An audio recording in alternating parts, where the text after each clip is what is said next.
सिंधुदुर्गात कलिंगडच्या शेतीमध्ये वन्य प्राण्यांनी अक्षरशः धुडगूस घातलेला आहे। चांगलं फळ उत्पादन होऊनही वन्य प्राण्यांकडून मात्र मनस्ताप होतोय।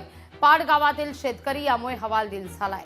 कलिंगड शेतीचा हंगाम शेवटच्या टप्प्यात आहे। यावर्षी उत्पादन बऱ्यापैकी झालंय।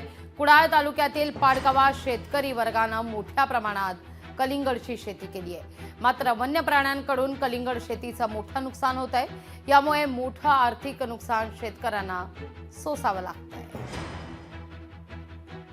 वाफे तयार करून ते काही अंतरावरती बी घालावं लागतं आणि त्यातून त्यांना त्या ठिबकच्या पाण्याप्रमाणे ती पाईपलाईन करून पाणी सोडावं लागतं।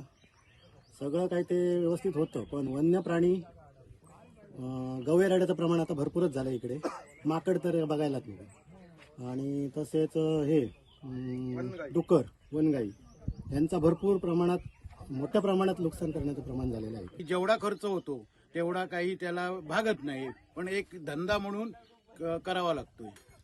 वन्य प्राण्यांचा त्रास होतो का? वनगाई तुम्ही डुकर म्हणा, याक म्हणा, ते गवेरेडे म्हणा, हे आम्हाला खूप त्रास देतात। आता नाही म्हटलं तरी अर्धी भाग आमची गवेरेड्याने खाल्लेली आहे आणि याच्यातून आम्हाला सुटका काय मिळतच नाही आहे। कारण रात्रंदिवस इथे पडून राहून मग हे उत्पन्न केलं पाहिजे। याच्यातून खरोखरच काही निष्पन्न होत नाही आणि जो शेतकरी करतोय तो ह्याच्यात नफ्यात काही येत नाही।